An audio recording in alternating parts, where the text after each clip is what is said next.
নবীজি সাল্লাল্লাহু আলাইহি ওয়াসাল্লাম বলেছেন, তোমাদেরকেও যখন মসজিদে আগমন করে মসজিদে আসার পর মসজিদে বসার পূর্বে সে যেন 2 রাকাত নামাজ পড়ে নেই। এই নামাজকে বলা হয় তাহিয়াতুল মসজিদ, দুখুলুল মসজিদ। এই নামাজের খুবই দাম, খুবই গুরুত্বপূর্ণ একটি নামাজ। এজন্য আমাদের সম্পর্ক আল্লাহর ঘর মসজিদের সাথে। নবীজি সাল্লাল্লাহু আলাইহি ওয়াসাল্লাম বলেছেন, বুখারীর বর্ণনা, হযরত আবু হুরায়রা রাদিয়াল্লাহু আনহু থেকে বর্ণিত, নবী আলাইহিস সালাম বলেন, সাবআতু ইউযিল্লুহুমুল্লাহু ফি যিল্লিহি ইয়াওমা লা যিল্লা ইল্লা যিল্লুহু। যেদিন আল্লাহ পাকের আরশের ছায়া ছাড়া কোনো ছায়া থাকবে না, সেদিন আল্লাহ পাক রব্বুল আলামিন 7 শ্রেণীর মানুষকে তিনি তার স্পেশাল আরশের নিচে ছায়া দান করবেন। এর মধ্যে 1 নম্বর হলো ইমামুন আদিলুন, ইনসাফগার বাদশা, ন্যায় নীতিবান বাদশা। যে রাষ্ট্রের প্রধান, যে রাষ্ট্রের প্রাইম মিনিস্টার, প্রেসিডেন্ট, তিনি তার সর্বস্তরের জনগণের সাথে ইনসাফপূর্ণ আচরণ করে সুবিচার কায়েম করে, এমন বাদশা কিয়ামতের দিন আল্লাহর আদালতে আল্লাহর স্পেশাল ছায়াতলে বিশ্রাম গ্রহণ করবে। নাম্বার 2 হচ্ছে নবী আলাইহিস সালাম বলেন, শাআবুন নাশা ফি ইবাদাতিল্লাহ, ওই যুবক, যেই যুবক যৌবনের উন্মাদনা উশৃঙ্খলা নিয়ন্ত্রণ করে আল্লাহর ইবাদত বন্দেগীর মাধ্যমে নিজেকে নিয়োজিত করেছিল। 3 নম্বর, রাজুলুন কালবুহু মুআল্লাকুন ফিল মাসাজিদ, ওই ব্যক্তি যার অন্তর সব সময় আল্লাহর ঘর মসজিদের সাথে লেগে থাকতো। আল্লাহর ঘর মসজিদের সাথে অন্তর লেগে থাকার অর্থ কি? মুহাদ্দিসিনে কেরাম বলেছেন, মুসল্লি 1 নামাজ পড়ার পর যখন দুনিয়াবি কাজের জন্য বাহিরে যায়, তখন তার কানটা, তার হৃদয়টা সব সময় খাড়া থাকে। কখন মুয়াজ্জিন সাহেব আযান দিবে, ইমাম সাহেব কখন জামাতে নামাজ পড়াবে। ইমাম মুমিন মুত্তাকি মুসলমান যতক্ষণ পর্যন্ত মসজিদে পুনরায় আগমন না করে, ততক্ষণ পর্যন্ত তার মন কখনো শান্ত হয় না, স্থির হয় না। তার মন মসজিদে না আসা পর্যন্ত ছটফট করতে থাকে। এজন্য মুমিনের বৈশিষ্ট্য হচ্ছে, মসজিদে আগমন করলে মুমিনের মন শান্ত হয়, তার মন প্রশান্তি নেমে আসে। পক্ষান্তরে মুনাফিক যখন মসজিদে আগমন করে, দেখবেন তার মন অস্থির, ছটফট করে। ইমাম সাহেব যদি একটি লম্বা বয়ান করে, লম্বা কেরাত পড়ে, নামাজের মধ্যে রুকু সেজদা বেশি করে, তখন মুনাফিক শুধু ছটফট করে সমালোচনা করে যে হুজুরে এত লম্বা লম্বা সেজদা কেন দেয়, রুকুর মধ্যে কি হুজুর ঘুমাইয়া যা, সেজদার মধ্যে কি ঘুমাইয়া যা, কেন এত লম্বা সেজদা করার দরকার? আমার আল্লাহ রাব্বুল আলামিন মুনাফিকদের ইবাদত সম্পর্কে বলেন, ওয়ালা ইয়াযকুরুনাল্লাহা ইল্লা কালিলা, মুনাফিকরা খুবই কম আমার আল্লাহকে স্মরণ করে। এজন্য মুমিনের বৈশিষ্ট্য হচ্ছে, মুমিন যখন আল্লাহর ঘরে আসবে, তার হৃদয়, তার অন্তরাত্মা প্রশান্তি নেমে আসবে। পক্ষান্তরে মুনাফিক বেঈমান যারা মসজিদে আগমন করলে তার মনের মধ্যে একটা অশান্তি বিরাজ করে। এজন্য মুমিনের সম্পর্ক হবে আল্লাহর ঘর মসজিদের সাথে। আমরা ইনশাআল্লাহ প্রতি ওয়াক্তে জুমার দিন আজান শোনার পর দুনিয়ার সমস্ত ঝামেলা, ব্যস্ততা, সাংসারিক ঝামেলাকে আমরা উপেক্ষা করে আল্লাহর ঘর মসজিদে আগে আগে আসার চেষ্টা করব। 3 নম্বর, নবীজি সাল্লাল্লাহু আলাইহি ওয়াসাল্লাম বলেছেন, নামাজের প্রথম কাতারে দাঁড়িয়ে থাকার তাৎপর্য, ফজিলত সম্পর্কে যদি লোকেরা জানতো, তাহলে তা অর্জন করার জন্য পরস্পর তারা লড়াই শুরু করে দিত। বর্তমান আমাদের অবস্থা হয়েছে এমন, প্রথম কাতারে জায়গা ফাঁকা থাকার পরও ডাকাডাকি করলেও যদি বলি প্রথম কাতার পুরা করে দাঁড়ান, 1 শ্রেণীর মানুষ সামনে গ্যাপ থাকার পরও দেখবেন পিছন দিক থেকে সামনের কাতার পূরণ করে না। আপনাদের কাছে জানতে চাই, সামনের কাতারে আসলে কি ভয় আছে? বাঘের ভয়, হিংস্র প্রাণীদের ভয় আছে? সামনের কাতারে আসলে কোন লস হবে না। আরে দুনিয়ার সাধারণ সিস্টেম হলো দুনিয়ার রাজনৈতিক ব্যানার ধারণ করার জন্য কিংবা রাজনীতিক কোনো মিছিলে নিজেকে প্রথমে প্রেজেন্টেশন করার জন্য আমরা যে পরিমাণ লড়াই করি, সামনে যাওয়ার জন্য কম্পিটিশন করি, নামাজের প্রথম কাতারে আসার জন্য সেরকম কম্পিটিশন আমাদের মধ্যে কাজ করে না। দুনিয়ার ব্যানার যদি আপনি সামনে দাঁড়ান, দুনিয়ার রাজনৈতিক অনুষ্ঠানের সামনে বসতে আপনার রাজনৈতিক লিডার আপনার প্রতি খুশি হবে, কিন্তু দুনিয়ার মধ্যে আখেরাতে এছাড়া বিন্দু পরিমাণ কোনো লাভ নাই। পক্ষান্তরে প্রথম কাতারে আমরা অনেকে আসতে চাই না, অথচ প্রথম কাতারে দাঁড়ানোর তাৎপর্য ফজিলত সম্পর্কে রাসূল কারীমের একটা চমৎকার হাদিস শোনাচ্ছি। হযরত নুমান ইবনে বাশীর রাদিয়াল্লাহু আনহু থেকে বর্ণিত আছে, তিনি বলেন আমি নবীজি সাল্লাল্লাহু আলাইহি ওয়াসাল্লামকে বলতে শুনেছি, নবী আলাইহিস সালাম বলেছেন, ইন্নাল্লাহা ওয়া মালাইকাতাহু ইউসাল্লুনা আলাস সাফফিল আউয়াল, নিশ্চয়ই আল্লাহ রাব্বুল আলামিন এবং তার ফেরেশতাগণ যারা প্রথম কাতারে দাঁড়িয়ে নামাজ পড়ে তাদের প্রতি আমার আল্লাহ রাব্বুল আলামিন দয়া অনুকম্পা রহমত নাজিল করেন।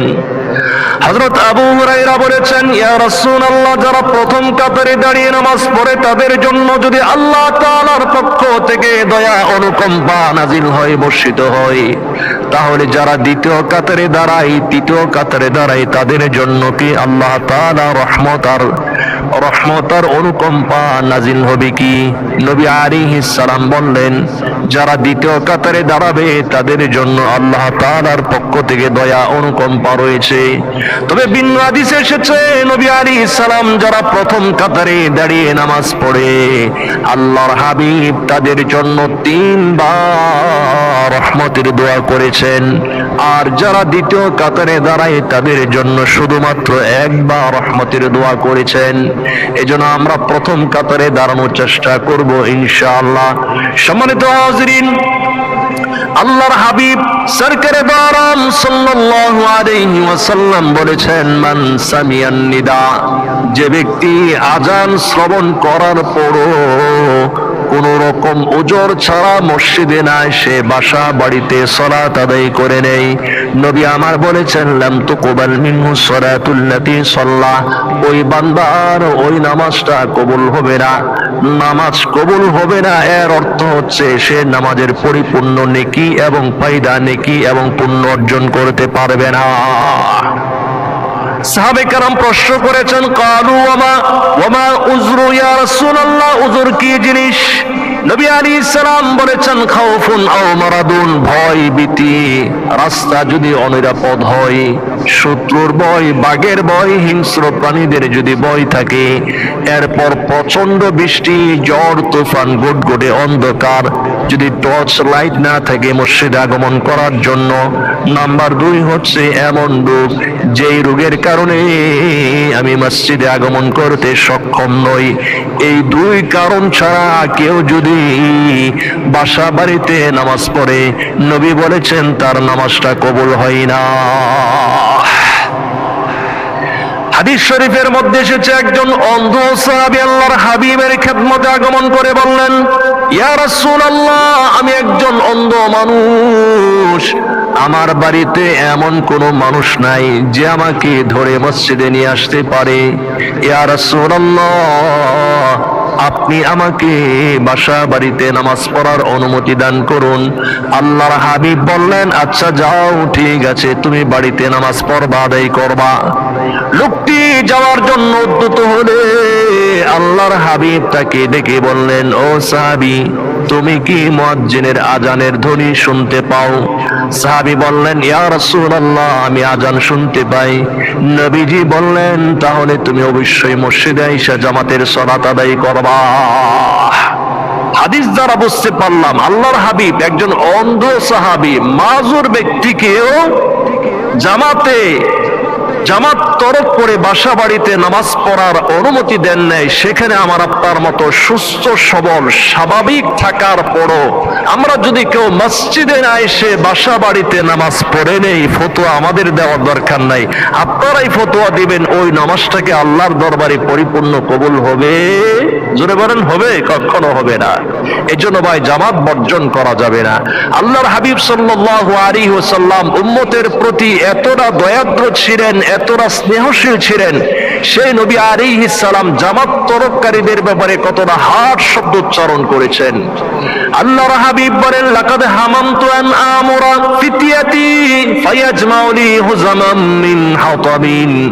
নবী বলেছেন, আমার দিনের তামান্না হলো আমি কতগুলো যুবককে অনেকগুলো জ্বালানি কাঠ সংগ্রহ করার নির্দেশ প্রদান করি, এরপর আমি ওই সমস্ত মানুষের বাড়িতে যাই যারা বিনা কারণে লাইসা লাহুম ইল্লাতুন, কোনো কারণ ছাড়াই বাসা বাড়িতে দোকানে মাকানে সালাত আদায় করে নেয়। নবী বলেছেন, ফাউহাররিকুহা আলাইহিম, আমার মনের দিনের তামান্না হচ্ছে আমি তাদের বাসা বাড়িগুলো আগুন দিয়ে জ্বালিয়ে দেই। নবী আলাইহিস সালাম ভিন্ন হাদিসে বলেছেন, যদি তাদের বাসা বাড়িতে বৃদ্ধ মানুষ, শিশু আর নারী না থাকতো, আমি তাদের ঘরগুলোকে আগুন দিয়ে জ্বালিয়ে দিতাম। কোন নবী? যেই নবী সারা জীবন উম্মতি করেছেন, উম্মতের বিন্দু পরিমাণ, তুচ্ছ পরিমাণ দুনিয়া আখিরাতের ক্ষতি হয়, এতটুকুন বিষয় আল্লাহর হাবিব বরদাস্ত করতে পারতেন না। সেই নবী আলাইহিস সালাম বলেছেন, কেউ যদি জামাতে অংশগ্রহণ না করে, আমি তাদের বাসা বাড়িগুলো আগুন দিয়ে জ্বালিয়ে দেওয়ার তামান্না লালন করি। নাউজুবিল্লাহ। চিন্তা করেছেন নবী আলাইহিস সালাম কতটা দয়া ছিলেন উম্মতের প্রতি?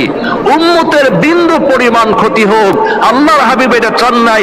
উম্মতের কথা আল্লাহর হাবিব এক মুহূর্তের জন্য বলেন নাই, দুনিয়াতে যতদিন ছিলেন বলেন নাই, কবরে গিয়েছেন বলেন নাই, হাসরের ময়দানে বলবেন না, উলসিরাতের ময়দানে বলবেন না, উলসিরাতের গোড়াতে তিনি দাঁড়িয়ে থাকবেন।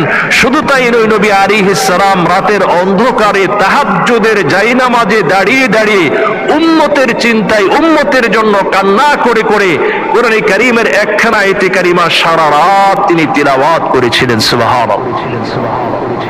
নবীজি সাল্লাল্লাহু আলাইহি ওয়াসাল্লাম একদা এক রাত্রিতে জায়নামাজে দাঁড়িয়ে দাঁড়িয়ে তিনি তিলাওয়াত করেছেন, ওয়া তুআযিবুহুম ফাইন্নাহুম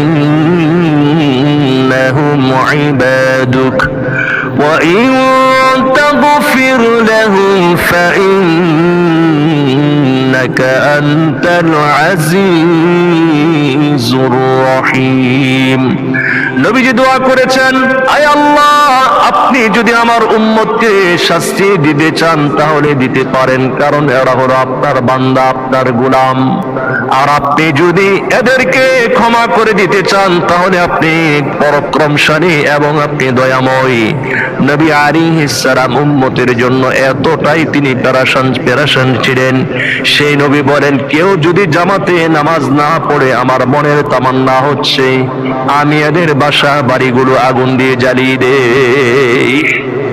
এই যে জামাতে আমরা অংশগ্রহণ করে নামাজ পড়ি, জামাতে নামাজ পড়ার তাৎপর্য ফজিলত সম্পর্কে নবী বলেছেন, সলাতুল জামাতি আফদালু মিন সলাতিল ফাজলি বি27 দারাজা।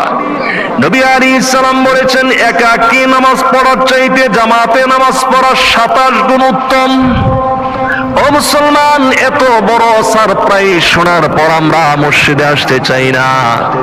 দুনিয়ার 10 টাকার জন্য, কিছু তুচ্ছ স্বার্থ সিদ্ধির জন্য আমরা রাত দিন একাকার করি, মাইলের পর মাইল রাস্তা আমরা চষে বেড়াই। কিন্তু আখেরাতের এমন কল্যাণকর নিউজ শোনার পরও আমরা শুনেও না শোনার ভান করি, দেখেও না দেখার ভান করি, জেনেও না জানার না বোঝার ভান করি, আসি না নাই? এটা হলো আমাদের ঈমানের দুর্বলতা, ঈমানের বৈকল্যতা। ও মুসলমান, আল্লাহর হাবিব বিশ্বনবী আলাইহিস সালাম যেভাবে জামাতে নামাজ পড়ার ফজিলত সম্পর্কে, তাকবীরে ওলার সাথে নামাজ পড়া, জামাতে নামাজ পড়ার আদায়কারীদের ব্যাপারে আল্লাহর হাবিব জান্নাতের শুভ সংবাদ প্রদান করেছেন, এমনি ভাবে যারা বিনা কারণে জামাত তরক করে জুমার দিন নামাজ পড়েন, এদের সম্পর্কে আল্লাহর হাবিব জাহান্নামের ভীতি শুনিয়েছেন, জাহান্নামের আযাবের কথা, শাস্তির কথা শুনিয়েছেন। হাদিস শরীফের মধ্যে এসেছে, হযরতে আব্দুল্লাহ ইবনে আব্বাস রাদিয়াল্লাহু আনহুমা থেকে বর্ণিত, নবীজি সাল্লাল্লাহু আলাইহি ওয়াসাল্লাম, নবী আলাইহিস সালামের কাছে একজন যুবক সম্পর্কে, একজন ব্যক্তি সম্পর্কে প্রশ্ন করা হলো, ইয়াসুমুন নাহার ওয়া ইয়াকুমুল লাইল, এমন একটা ব্যক্তি যে ব্যক্তি দিনের বেলা রোজা রাখে আর রাতের বেলা তাহাজ্জুদের নামাজ আদায় করে। বলুন তো এমন মুসল্লি আমাদের সমাজে আছে না নাই? দিনের বেলা রোজা রাখে, রাতে তাহাজ্জুদ পড়ে, কোরআন পড়ে, কিন্তু দেখবেন জামাতে শরীক হয় না। নবী আলাইহিস সালামকে বলা হলো, এই লোকটা ওয়ালা ইয়াশহাদুল জামাত ওয়াল জুমা, জামাত এবং জুমার নামাজে অংশগ্রহণ করে না। ইয়া রাসূলুল্লাহ, এমন ব্যক্তি সম্পর্কে আপনার ওপিনিয়ন কি, বক্তব্য কি? নবী আলাইহিস সালাম বলেছেন, ফাকালা হাযা ফিন্নার, এই লোকটা ঈমানদার হওয়ার পরও একটা নির্দিষ্ট সময় পর্যন্ত জাহান্নামের আগুনে জ্বলবে। নাউযুবিল্লাহ।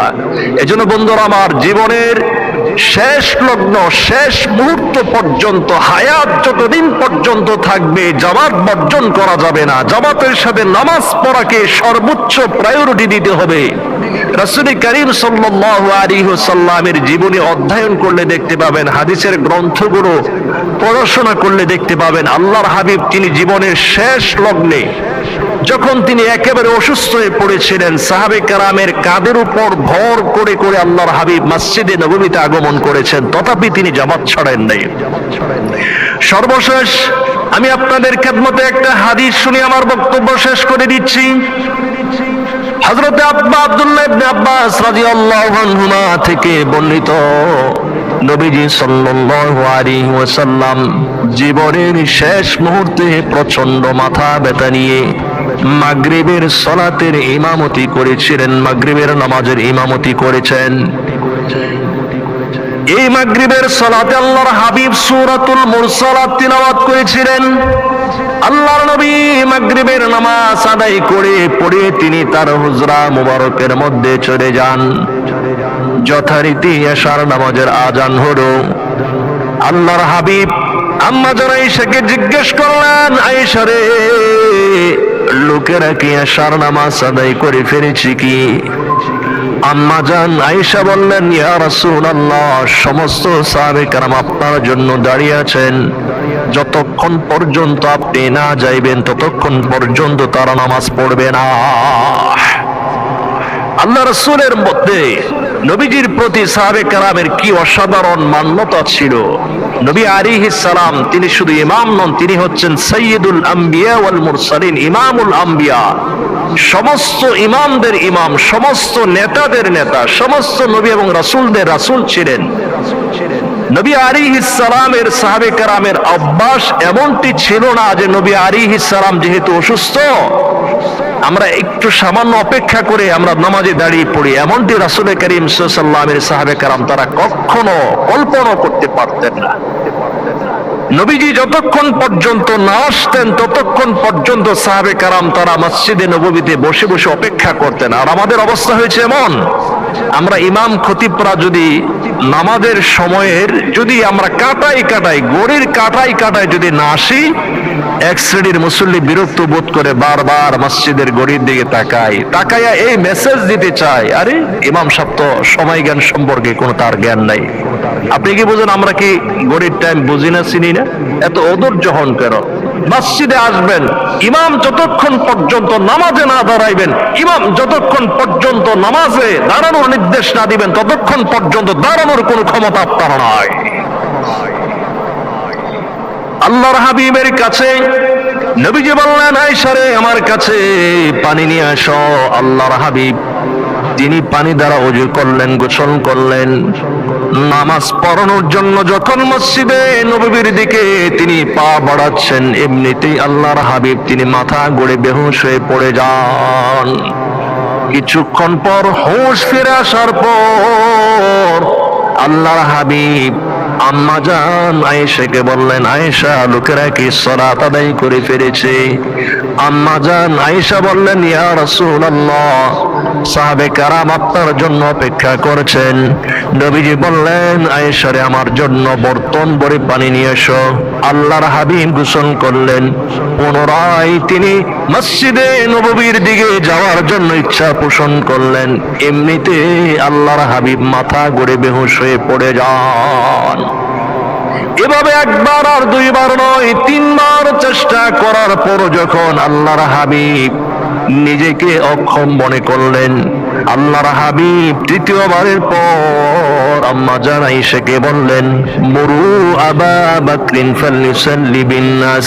আয়েশা রে, আবু বকরকে বলো তিনি যেন মানুষের ইমামতি আদায় করে নেন। সুবহানাল্লাহ। আল্লাহর হাবিব তিনি জীবনের একেবারে শেষ লগ্নে, শেষ প্রান্তে, জীবন সায়ন্যে দাঁড়িয়েও জামাতের প্রতি এমন দুর্নিবার আকর্ষণ, মহব্বত, জামাতে নামাজ পড়ার প্রতি আল্লাহ রাসূলের হৃদয়ের শেষ তামান্না এই পরিমাণ ছিল। এখন বর্তমান আমাদের সমাজের মধ্যে আমরা যারা মুসলমান আছি, সাধারণ তুচ্ছ উজর থাকলে আমরা নামাজ পড়ি না, জামাত তরক করে ফেলি, বাসা বাড়িতে নামাজ পড়ে ফেলি। এজন্য আপনাদের কাছে উদাত্ত আহ্বান থাকবে, আমরা জামাতের সাথে নামাজ পড়াকে সর্বোচ্চ গুরুত্ব দেওয়ার চেষ্টা করব।